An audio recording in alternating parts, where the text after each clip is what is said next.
When I was a young kid, I found a love for running. I soon discovered kind of the mental powers of exercise, right? Running was my ultimate outlet. This is like gold. How can I bring this onto other people? And that's where fitness has transformed my life. If I suffer physically, I don't have enough energy to suffer mentally, right? You have to shed mental weight first to shed physical weight later. What you tell your mind will come to life. It will manifest. One of the things that I admire about you is like, regardless how you might feel, regardless what you might be going through, you always bring your A game, week in and week out. I just found such a passion for really making a difference in people's lives. I think part of it's a mindset too. And people can develop how to have good energy in life. When you combine mindset with movement, you become superhuman. What are your steps to get your mind right and to remember to tell yourself those things? What are the words you're telling yourself? What you tell your mind, it will believe. It's hard, but...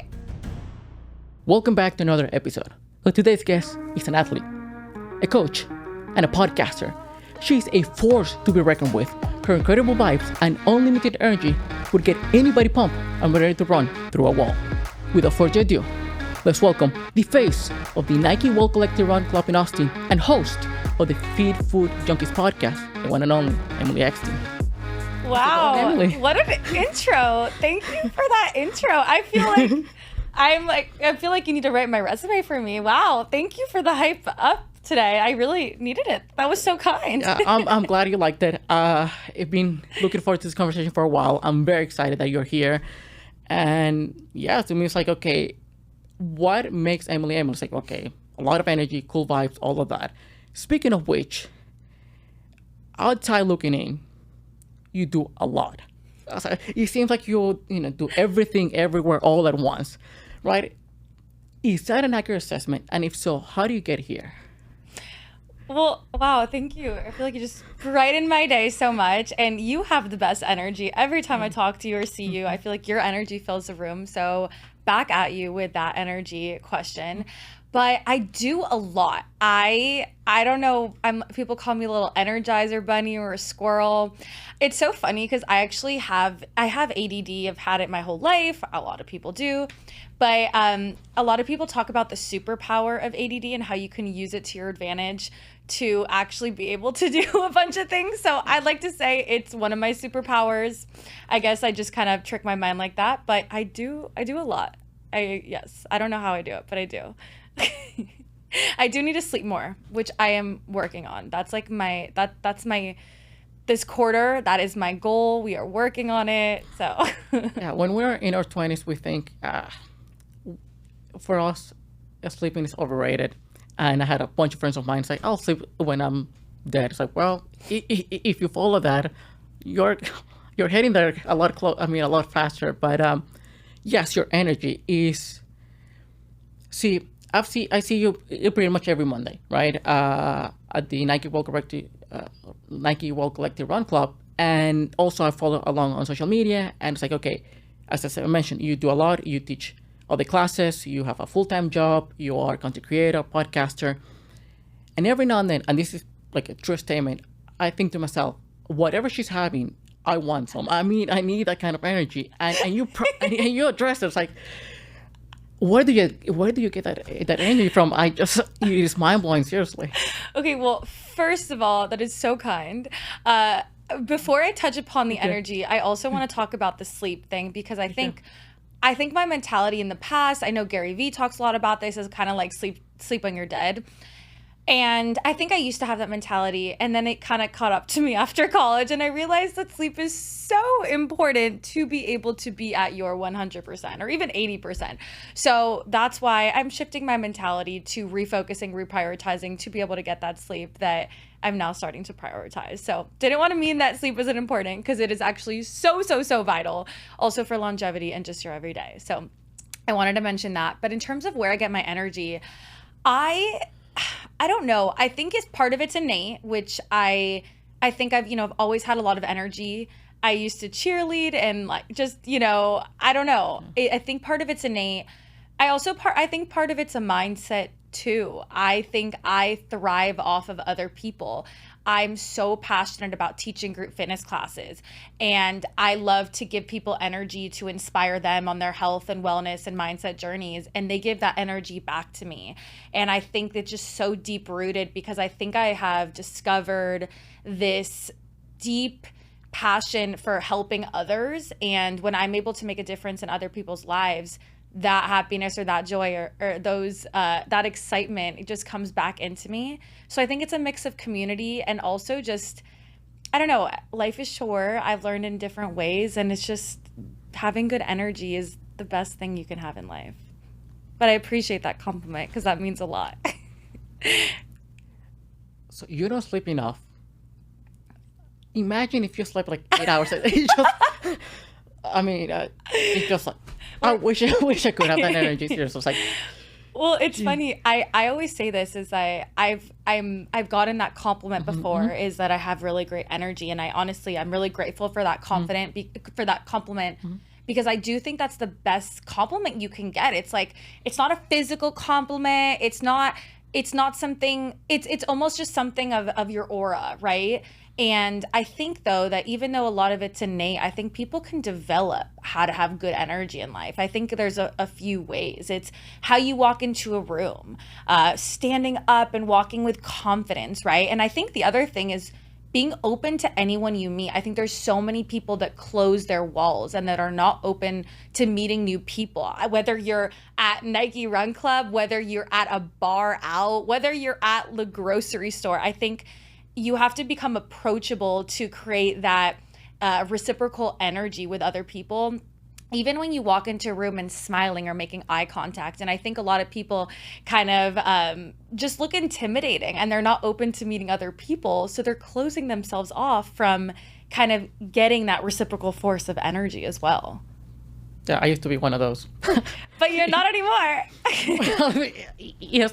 See, as an introvert and somebody who for many years experienced social anxiety, well, still not fully out of it, is being a process. And as you said, it's not, what I realized is that I came across as somebody who didn't want to be approached. When reality is like, well, I don't know how to approach people, therefore, or I'm super, very anxious. What do I do?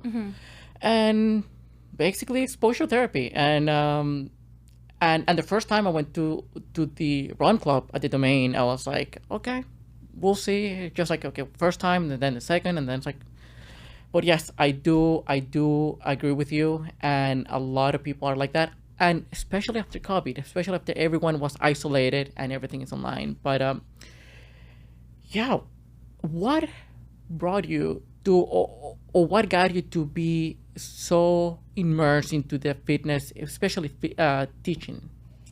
Into teaching, yeah. So when I was, also, I wouldn't have guessed you're an introvert at all. When I was in high school, I used to coach little kids in dance and cheerleading, and I also ran track, but I was mainly coaching in dance and cheer, and I loved it. I coached special needs girls and also just regular girls auditioning, and it was really cool to be able to help people and coach and teach. And then I became captain in my team, and it was just a really cool experience to have that leadership role and to make a difference. And when I graduated high school, my mom said, why don't you start to get your certification and teach? So I said, why not? And it was really my mom that opened that idea up to me. So that's when I started to get all my certifications when I was 18 years old. And I've gotten a lot more throughout the years, but it was kind of reps. And I taught dance, I taught some HIIT classes, Pilates, cycling, and, more and more as I got more certifications. And it was just reps. And I just found such a passion for really making a difference in people's lives. I've had people come up to me that have told me that I've gotten them through depression or really hard times in their life, or a death in their family. And that's where fitness has transformed my life, because it's so much more than the physical body. I think that you really have to shed mental weight first to be able to shed physical weight. You have to shed mental weight first to shed physical weight later. And I think that's what people don't understand. And that's been an addiction to me, because what you go through outside of this life, you spoke about anxiety or depression. I think moving your body is the ultimate way to get through any of that. And then it's become addicting for me. I can agree with you in that. In fact, I think fitness for me has been a way to cope with depression, anxiety, things in the past, mental health. To a point now, I don't, just you take the good with the bad. That I think that at some point I've developed a toxic relationship with exercise, but toxic in a codependent way. It's like I need to work out in order to quiet the voices in my head. Or as I mentioned, a friend of mine who lives in Seattle, when I sent her a screenshot of we are running at 104, right? She's like, why would you do that with yourself? So, well, if I suffer physically, I don't have enough energy to suffer mentally, right? But yes, it's something that I can see how a lot of people in general, both men and women, take a lot from that. And to me, it's never been about physical health, because I've always been kind of active, but then the mental has been huge. It's something special. I think a lot of people don't really discover the outlet. I think there's so many people that they don't choose to deal with the mental work. I mean, I used to have a really unhealthy relationship with exercise and with food. And I soon discovered kind of the mental powers of exercise, right? Because, when you exercise, the endorphins, the dopamine, like you feel great after, right? But I think a lot of times people talk about go into the room and go into the gym and forget about what's outside of the gym and just leave that behind you. I actually say, bring it with you. Bring it with you into the gym. When you sprint, when you bike, when you lift weights, whatever it is, bring those issues and what's weighing you down in the gym so you're able to combat them. So you leave the gym or wherever it is that you are moving your body, and you leave lighter mentally and physically. And when it's pre-workout, when you have your own mental things to push you, I can testify to that. I can agree. Yeah. And it's not about quieting it, but because I guess women are better at processing and tapping into the emotions and thoughts and feelings. We tend to just hide them, just push them down, box them and bury that shit. It's like, no, I'm not touching that. But yes, it's very cool to see that you could right away feel and see the impact that you're having in other people's life. Yeah, it's been special. I think, first I had to feel it myself before I can kind of bring it out on other people. But I think, growing up, when I was ever stressed, my dad would always say, go for a run. Or if I was like, I whatever it is going on in my life, he'd always be like, go run, you're going to feel so much better. So when I was a young kid, I found a love for running, because if I was ever stressed or sad, running was my ultimate outlet. So running became such a love for mine since I was a little kid. And then once I kind of found those mental powers for myself, I was like, this is like gold. How can I bring this on to other people? And when I teach fitness classes, you will never hear me talk about, okay, push, let's say you're on the bike. Okay, push for 10 more seconds and you can eat dessert tonight. It's like, no, life is about balance. You can have it whether you worked hard on the bike or not, right? I really talk about the mental pushes when I teach my group fitness classes. Yeah, that is very cool that you fell in love with running at a very young age. What I've talked about with some people in the either people that are not runners and runners as well, a lot of us hated running when we were growing up. And I think it's because it was used as a punishment a lot. And to me, it's like changing that mindset from, man, I screwed up, go take a lap, right? And I think what I've told people is, one, you need to change that mindset from it's not a punishment, it's actually enjoyable.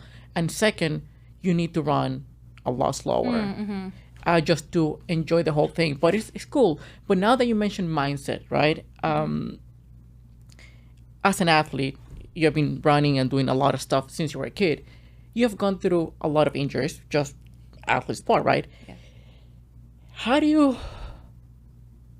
keep your positive energy? How do you deal with them? And how do you don't lose yourself in the injury? Because you can do the things that you love doing so much and have been part of your life for so long.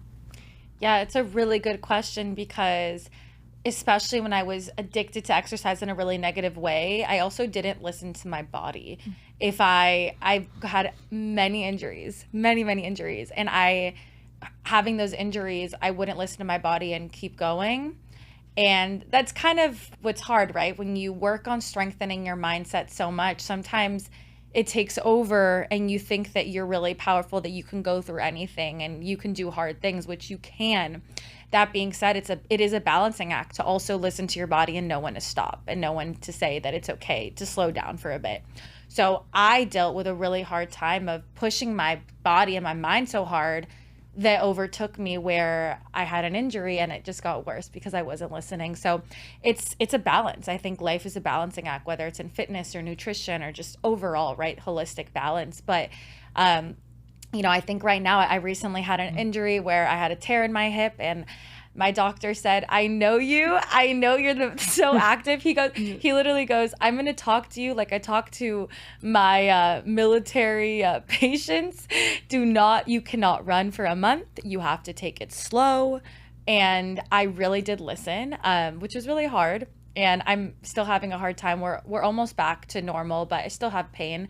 But yeah, I think it's really hard to listen to your body and to know when to stop. So I think you first develop that mind control, and then it's like, okay, how can I almost learn to become friends almost like with yourself, to be like, it's okay. Like, don't push yourself hard, but it's okay sometimes to say that it's going to be okay if you slow down, which I'm telling that to myself now too, because it's hard.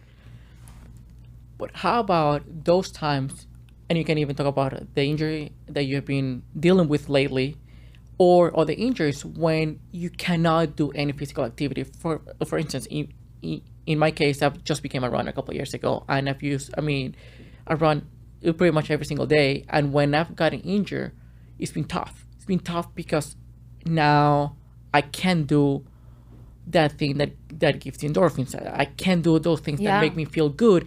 And you could very quickly go into depression. You could very quickly just go to a dark place where the thing that was keeping you afloat is no longer there. Have you ever been in that position before? And if so, how have you dealt with that? Yeah, it's such a great in-depth question, because I did just go through that with, month no running. Running was my ultimate outlet. So there would be days where I just wanted to run, or even I would be at Nike Run Club and you guys are running. And when there were a couple of days I couldn't even walk, where I wasn't allowed to walk and I was limping, right? Yeah. So, I think it's hard, but I was really thinking of myself and my body long term. I'm like, do I push myself now and keep getting injured, or do I want to be fit and healthy for life? So I think it's that perspective. But to really answer your question, it's hard. And I had a lot of hard days where I was like maybe anxious or depressed or sad, or maybe had a stressful day, and all I wanted to do was really intense cardio or run, and I couldn't. So what could I do? Maybe there was a time where I was at the gym and I was just doing upper body. I just couldn't put much weight in my foot. So I was just kind of making do. I think a lot of times if you have an injury, people think you can't do anything. And hey, maybe you can't. I'm not saying to try if you can't do it. But a lot of times you have an injury where you can still move your body in some way. Like for me, I was able to do upper body and that kind of thing. And I also did take the moment to say, hey, my body's trying to heal. I'm also going to utilize this time to maybe sleep more or rest a little bit more. And then also, once I was able to get the green light to walk, I was just walking a ton. Walking is such an amazing form of exercise. It takes away a lot of your cortisol, which is your stress hormone. So walking is amazing. So I think just doing what I could do. But again, there's so many moments that were really hard. And going back to that mind control it translates into that side of things too when it gets hard. Yeah, I wish I had known that a while back. Yeah, it's hard. Because to me, it was like, if I cannot, something's better than nothing, as you mentioned. And to me, even I had a couple of years ago, like a nasty ankle sprain. I was like 8 weeks out, and I could walk. I remember, yeah. I could walk, but it's like, I want to run. So why would I walk if I want to run? And I wish I could have gone and just take those long walks, because at least it would, as you said, it would decrease your cortisol levels. It would make you feel good, even though you're not sweating. Well, now if you just step a foot outside, you're gonna be drenched in sweat with this heat. But that thing, and now that you mentioned, I really just thought about it when you said that it was a chance maybe for you to sleep more. I wonder, and this, and probably there's no way to tell, but I wonder if you, because what I've heard is like sleep is our superpower. We just recover, and we regenerate, and then our body does a lot during a sleep. If you had like a more sleep, maybe there was like a 1% decrease chances of you getting injured or something like that. Have you thought about that part? Which, by the way, it wasn't on the here, but I just thought about it. It's like, will injuries get better if we rest more, sleeping wise, not just not doing anything? I wonder. Yeah, I mean, I think I'm starting to learn that, right? That your sleep is so important to heal yourself, to heal your body, to heal your mind. And just, you can feel it, right? I recently got an Oura ring because I need to sleep more. So I'm hoping that it forces me to sleep more. And, women need more sleep than men, statistically, through, a lot of different studies. But even whether you have an injury or not, yeah, your body needs to heal overnight. Whether it's a stressful day or you hurt your ankle, your body needs sleep to heal. So I'm telling that to myself too. But I do realize the benefit of that. And you wake up refreshed, and your body needs to replenish and rejuvenate itself to wake up as in that healing mode for the next day. So it's so important. And I think the healing aspect could for sure be for sleep. I think that's the number one thing. But you can also heal in a lot of other ways too. I think that, if let's say my hip, for example, or your ankle, if you every day told yourself, oh, my ankle, it's never going to get better. I'm so upset. I'm never going to be able to walk for like another 6 months. If I said, oh, my hip, I'm in so much pain. Like, this is so unfortunate. I don't know the next time I'm going to do this. Well, let me tell you, you're going to regress significantly. What you tell your mind will come to life. It will manifest. And I truly believe that. There's been studies about that. I listened to a podcast the other day of it saying that the words that you tell yourself, not only do they come to life, but there's had been studies, but it's not just once or twice a day. I'm gonna butcher this number, but it was something like 500 times a day for it to make a difference. So it's not just your morning routine or your night routine or saying it at lunchtime. It's thinking about it for it to consume your mind in the best way, where you're gonna heal. Where I know, Joe Dispenza talked about this too, of him healing his spine after his accident. And by just continuously repeating, instead of saying, I hope, or I hope this happens, right? Like pending. You want to say it so confidently, like, I am healing. I am feeling so much better. I'm able to start walking. I feel great. Even if you don't 100% believe it, your mind, you can play tricks on your mind. It's simple. And what you tell your mind, it will believe. So I think between sleep, but also the things you tell your mind, that you'll be able to get into that healing pattern really quickly. Yeah. And it is very cool what you said, because one thing people don't realize, and it took me some time, is it is far easier and quicker to go all downhill by having negative thoughts, and it takes a lot more effort to build the positive ones. And yes, the mind, what Joe Dispenza had said is like, the subconscious doesn't know what's true or what's not, right? So whether you're feeling better or not, whether you're believing or not, whatever you're feeding it, then it will sort of believe in. And that's why you get the placebo effect, which is still mind-blowing. But even with things, even with outside of curing diseases like cancer and all of that, I was watching a podcast the other day, and this guy was talking about how they gave elite lifters a placebo steroids, and for them, they believe for 8 weeks they had the same growth as somebody with a low dose of steroids without getting. It's like how can we tap into that? Yeah, Joe Dispenza says a lot of meditation, a lot of things, and it takes time, and he cured his spine 10-12 weeks or so, he mentioned. But we forget, we our brain's so wired to go into the negative that how do you remind yourself to always think positive? Because it's not even about I'm thinking negative. No, it's like I'm so busy with my day, I'm not even thinking about my injury. What are your steps to get your mind right and to remember to tell yourself those things? Yeah, it's a really good question. I would say my mom really created the foundation for me. She's a life coach, and she's one of the most positive people that I know. And ask her anything negative, she will find positivity in it. So I was raised with that, which is obviously really instrumental to my positivity. And people a lot of times say that I'm positive, or I'm always finding the positivity out of any situation. And, I think that it was so funny, even last night, right, where I sometimes feel negative, and I was on the phone with my mom, and she brought up positivity from a stressful situation that I didn't even think about. It wasn't even remotely in my brain, but she found it, right? So I think it's just reprogramming your brain to always seek the positivity. Like you said, your program is wired to accept the negativity and to be able to almost like believe those negative thoughts, right? So think of your brain like a video game where you can reprogram it, and you like going back to that mind control. It's how can I reprogram my brain to not only seek positivity, but also find the positivity in everything. So if maybe that's something that's not innate to you, or you're used to really seeking negativity and it's not necessarily your fault, that's just kind of how our brains are programmed. Think of it like a challenge. Maybe this week or today, I'm going to find positivity in every situation, even if it's stressful.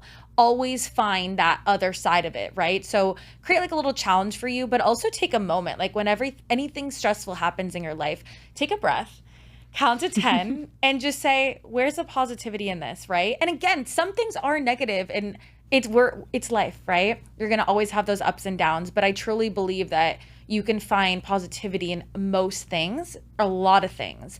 And if you start to rewire your brain, it's all reps. Soon you're not going to have to take that breath. You create a habit after a certain amount of time. And then not only do you start to think more positively, but just like we started talking about energy, when you think more positively, you're also producing this amazing positive energy within yourself that translates to people around you, and it's going to bounce back and forth. It's very powerful. You know what? That reminded me of a video watch. There's this YouTuber who is psychologist, but is also Indian American, and he mentioned something about that.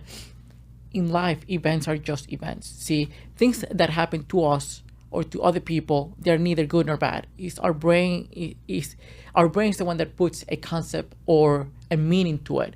So if you break your foot, well, that's neither good nor bad. It's just an event. But if your brain's like, crap, now I need to wear a boot, now I need to do this, now I need to do that.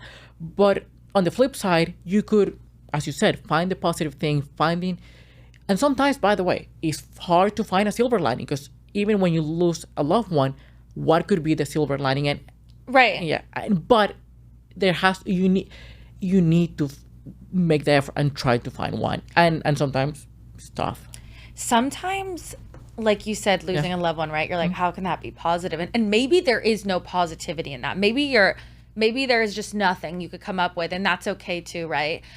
So again, you're not going to find it everywhere, but even kind of just tricking your mind to saying, and maybe it is real, that person's not suffering anymore, or whatever it may be, that person had an incredible life. But I just thinking of even the visions, even if it's something horrible, of thinking of all the good memories, right? And tying your brain when you think of that person with your amazing memories with that person. So I think it's also rewiring, where even if something is really negative, what can I seek out of the positive part of this where maybe it's not a positive thing that happened, but what can I remember that's positive about that situation to, again, reprogram and have that mind control. Like the old saying, like, be happy that it happened, not that it's, or whatever. Or don't be sad that it's over, be happy that it happened. Yeah. Kind of like that. I'm probably butchering, but No. But you got the point. Yeah. You know what? One of the things that now we're talking about mindset and we're talking about how we feel externally, internally.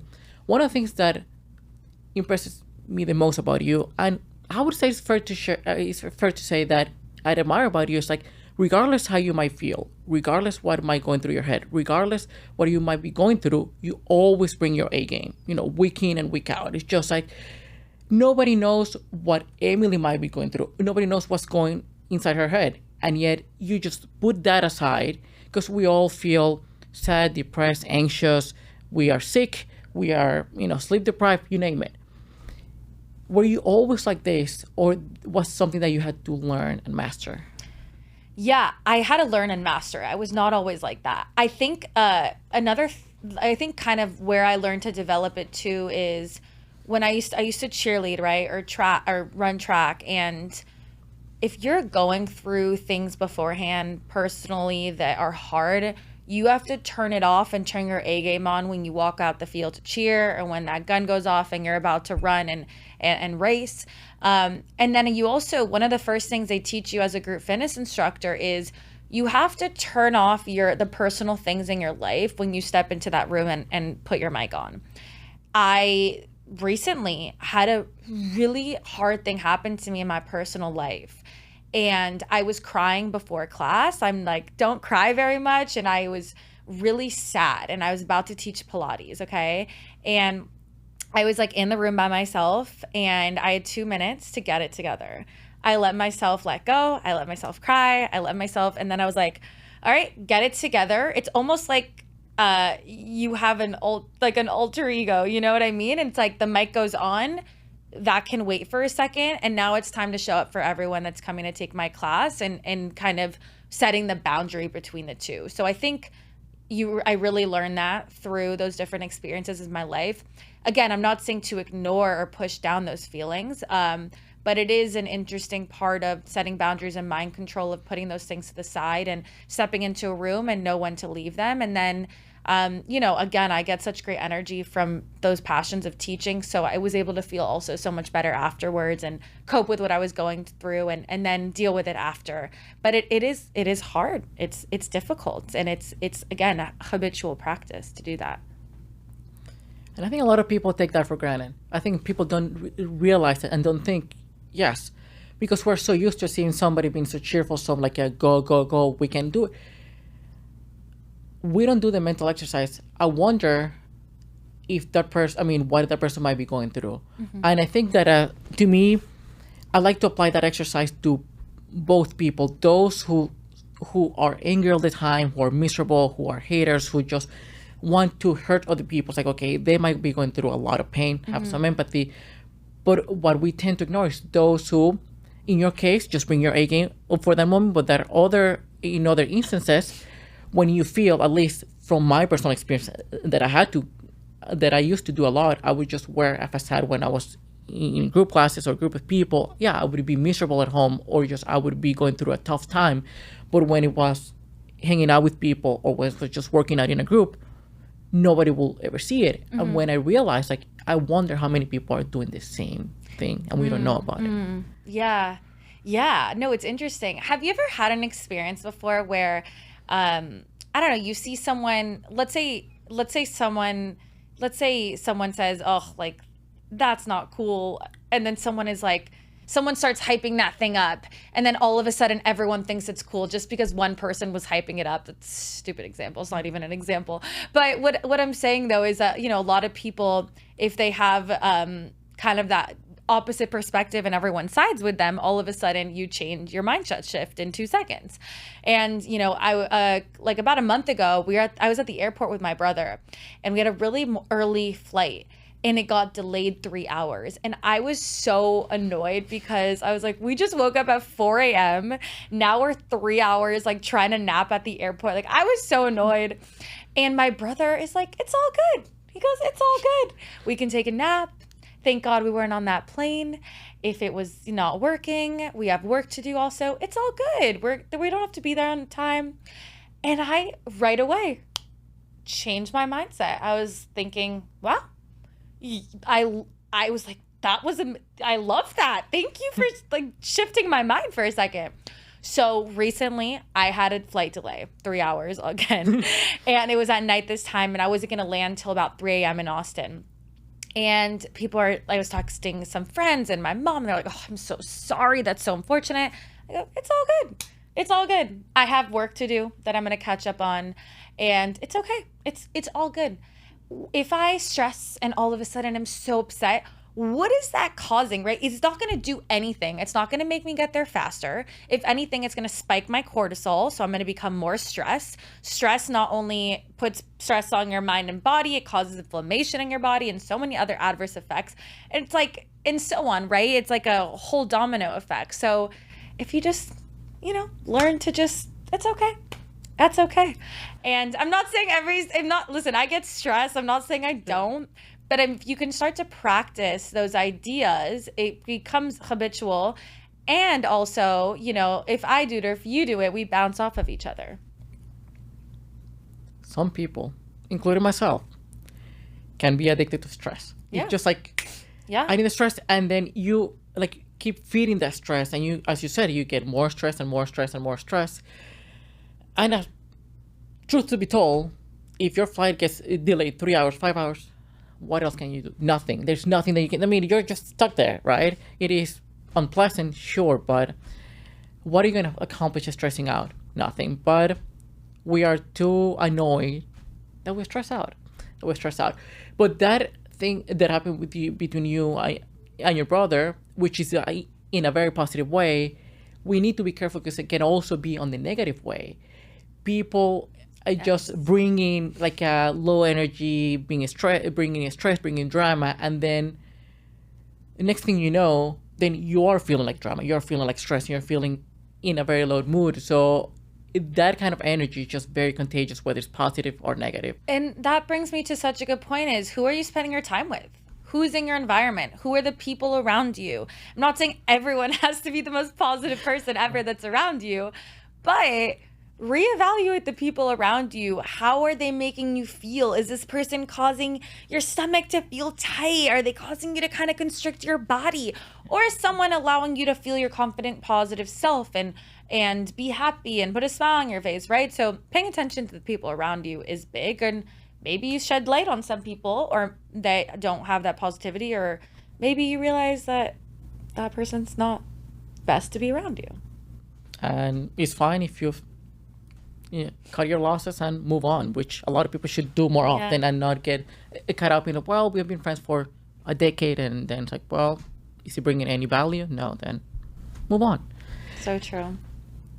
One thing that I brought up in the podcast quite a bit is something that I'm obsessed with, which is mental toughness. Mm-hmm. I'm obsessed with it. I feel that that's what separates the good, the great, and the outstanding. Mm-hmm.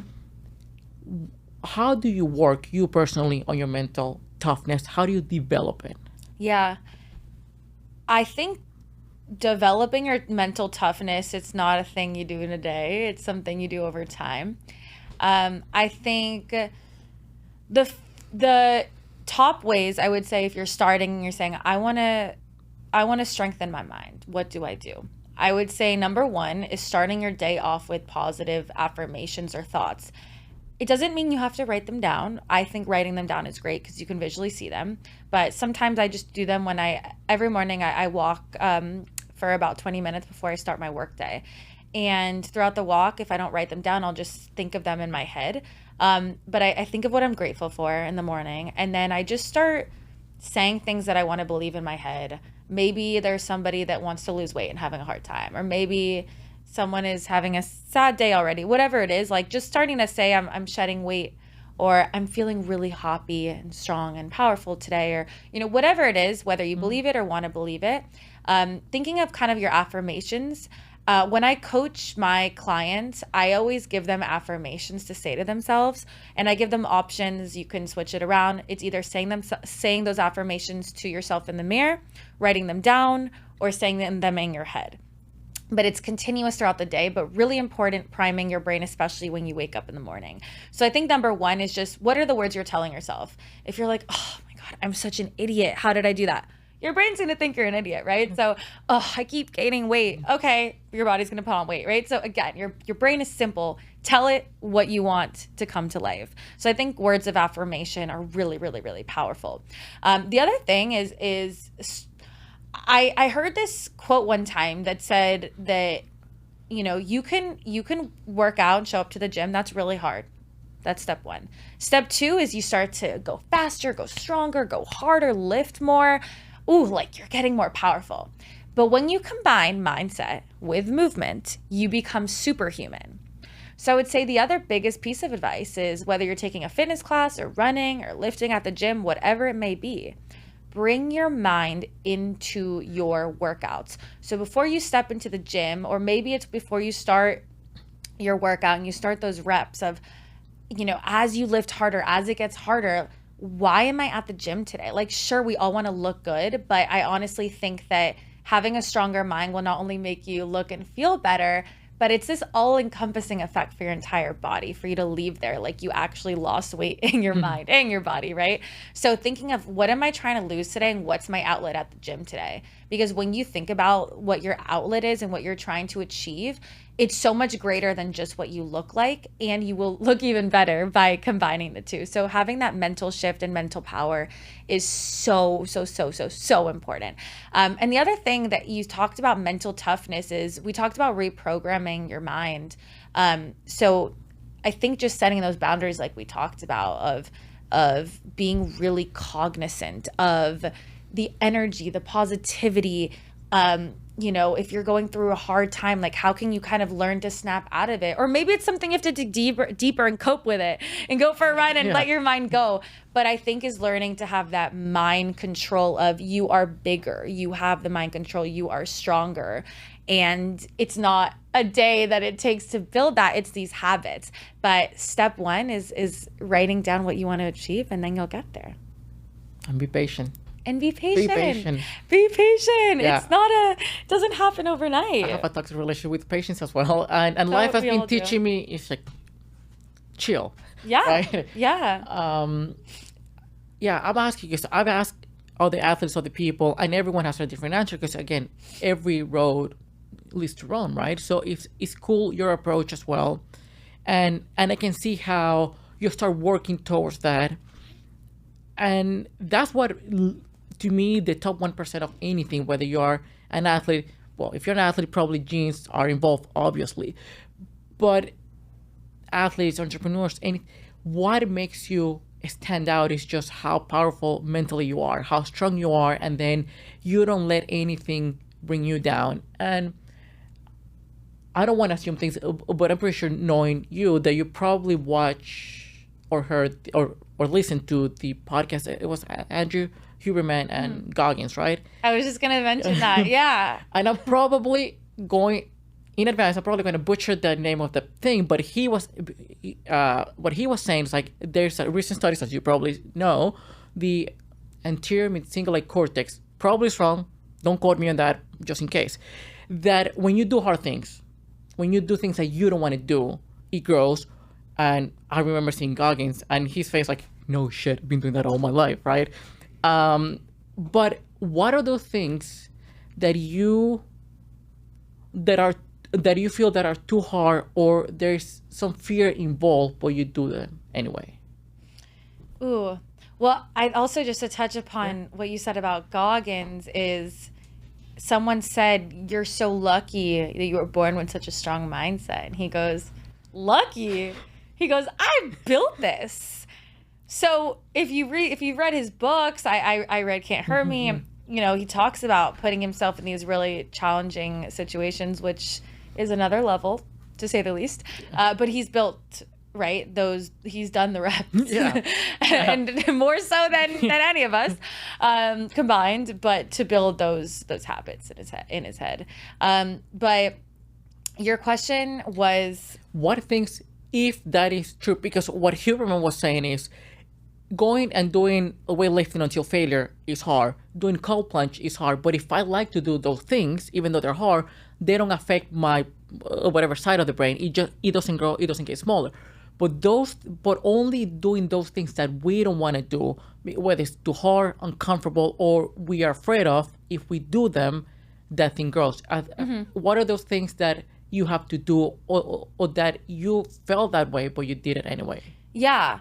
I think, there's so many times where even if it's showing up to a workout or showing up to teach, where it's like, it's hard. Like I had a long day at work. I had to go teach cycling right now and give it my all and put all this energy. It's a lot. There's not every day. I'm like, let's go. Right. So sometimes you do have to do hard things. And I always tell this to people in my classes: if you do hard things in this room, if you max out on your reps, if you go harder and push harder on the bike, whatever it is, that will translate outside of this room, whether it's an ice bath, right? I hate the cold. I hate the cold so much. But I've learned to really focus on my breath when I do cold plunges and to do hard things. And I know that if I have a strong enough mind to go inside this freezing cold tub, that I know whatever faces me outside of this room, that I can go really hard in life. Maybe that's in work.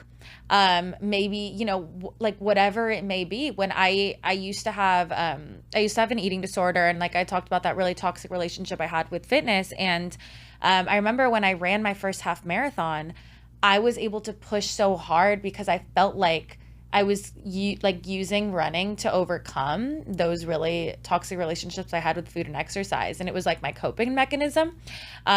So I think, I learned when I pushed harder running, it allowed me to have more mind control in food and exercise and to have that balanced way of life. So I think it translates. I think what the reps, how you show up in the gym is how you show up outside of it.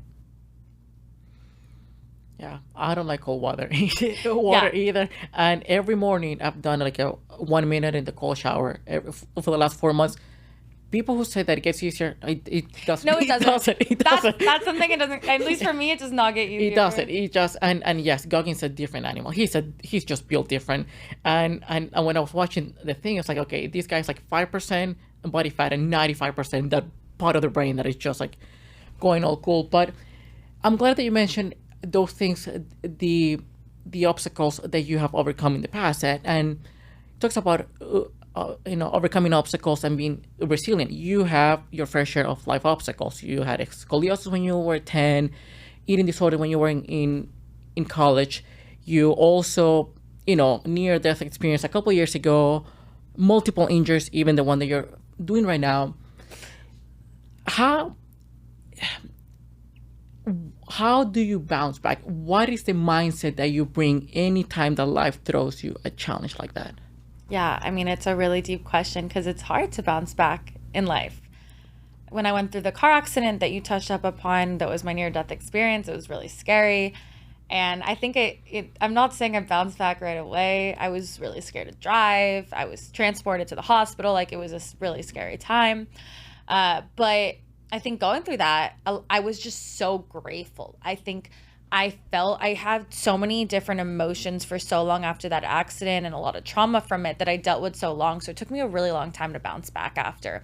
But I really changed all those really negative feelings I had into so much gratitude, where people didn't think I lived and all these things. And I came out of there with minimal injuries, where it was just such a blessing. And I felt like someone was protecting me. It was just this whole crazy experience that I think when you can always bring things back to gratitude, you're able to bounce back, So, like my hip, that's so unfortunate. Thank God I didn't have to get surgery, or the accident. Thank God I didn't die. So, I think that it's turning it back to gratitude. And I also think that my past experiences have made me the person that I am today. I don't think I would have such a desire to help other women, especially that have gone that are going through maybe a negative relationship with their body or with food if I didn't go through that myself, right? Or when I've gone through a lot of, really negative things in my life, I feel like I had to go through them to be able to impact people and help people along the way too. So I am grateful for the past to bounce back and pass it along. But it's hard. It's not easy. No, of course. And outside looking in, it seems like you never let these life events, you never identify with them. It never became part of your identity. You see people that have gone through some stuff, and that's the only thing that they can talk about. It feels like they are reliving the moment over and over and over and over, and they use that as an excuse. Well, I can't do X, Y, and Z because this happened or that happened. And separating yourself from, that's something that happened to me, but that doesn't define me. You brought up such an interesting point, and it's fundamental, is when you attach yourself to those injuries or those traumas in your life, you attach it as if it's part of you, and that brings so many negative consequences. So the car accident I was in, I used to say my car accident. When I was in my car accident, I made it possessive toward me. It's not possessive to me. I'm not attached from that accident, right? So I had to learn to transition and change the words I was saying to saying the car accident. I know it seems so minimal, but without having that possession and just saying the car accident, right away I was able to separate it from myself. Instead of saying it didn't feel personal, was the car accident. So just like what you said, is detaching a lot of those things as well. Yeah, that again, it talks about a lot about your mindset, right? It's your mind and how not only grounded you are, but how your level of self-awareness to identify even those tiny changes in one word, my car accident or the car accident, right? That can just make your life miserable just thinking and be all or whatever, just like, the universe hates me or I cannot drive again or I feel whatever. But in your case, that happened to me. I learned now what it took from it. I'm more grateful about living. I now know I got a reminder of my own mortality, that when we are young, in our 20s or 30s, it's hard because we don't get those reminders that life could end like this. And having that, it gives you a different perspective. Like, you know what? Now I'm going to live more intentionally. Yeah. Life is short. Yeah. Too short. Yeah. Hey, well, I've been having such a wonderful time. Enjoy the conversation. But as a closing question, what is... I had a couple, but we touched one. So what is something that you're proud of that not many people know about? Or most people don't know about? What am I proud of? Oh, that's such a good question. I think so. I think a lot of people think I'm a really big extrovert. I'm always in communities and, all the things, right? I'm really proud of myself for learning to set boundaries and say no to things, because I think that in order to be an extrovert, you also have to have moments of being an introvert. And it's been hard, but learning to sometimes say no, because I know I need a night in, or I know I need a night to myself to be able to show up the next day for the Nike Run Club or for my cycling class or whatever it is, right? So I think learning to say no and set boundaries for myself to be able to prioritize myself, but then in order to prioritize other people, has been really powerful, that a lot of people don't know. Everyone's like, how are you always so on? And I would get burnt out so easily. So I'm learning to say no and set boundaries, to have my little introvert moments, to be able to be an energetic extrovert. That's awesome. That's very cool, because it is hard to see, meaning it's not something obvious, right? Because as you said, you probably say yes to a lot of things, and people are used to see you all the time being such an extrovert. But as you mentioned, you also need your me time to decompress, relax, and then just slow down. I also love baking. It's like I love baking, especially if I'm just a little stressed or having a night in. So baking also is a good one. That helps me. Cool. I love baking healthy desserts. There you go. I need a few recipes. Even me baking and cooking, just the basics. I know how to cook more, but I'm lazy. I mean, it's just like, I know it's hard. yeah, and the dishes afterwards like takes so long. I know. Takes so I long. know. Yeah, yeah. Once again, Emily, such a wonderful conversation. It's a pleasure to having this. Where can people, take classes with you, listen to your podcast, follow you along? Yeah, thank you so much for having me. You can connect with me on Instagram at Fit Food Junkies. All of my handles are Fit Food Junkies. My website's Fit Food Junkies. My podcast is called Fit Food Junkies. I'm the Nike community coach in Austin for the Nike Run and Walk Club. So we meet every Monday nights at 6 p.m. at the Domain at the Nike store. I see you every Monday. It's my favorite treat. It's the best. I also teach group fitness classes at Equinox, and I also do virtual coaching as well on the side too. So you can connect with me on all those platforms at Fit Food Junkies. And thank you. What a wonderful conversation. You're such an amazing interviewer and have such amazing energy yourself. So thank you so much. Cool. I appreciate it. And quick note with the Nike World Collective Run Club. Those who know me know that me and the heat, we don't get along. You'll never see me running at 6:30 when it's like 100, and I go there every morning because of what you have built, what the You're gonna make me culture, cry. the energy. Seriously, I mean the energy, the whole thing, and I really appreciate that somebody finally brought a running group up north because all of them are downtown. All of them are downtown. Have you met a lot of friends and new people there? I met quite a few people that it's cool because I didn't think that it worked. When you have these free things, people come and go, but you have to be able to keep like a core group, and it's growing to a point that I don't know, we might need to move somewhere else because we are coming. It's so big.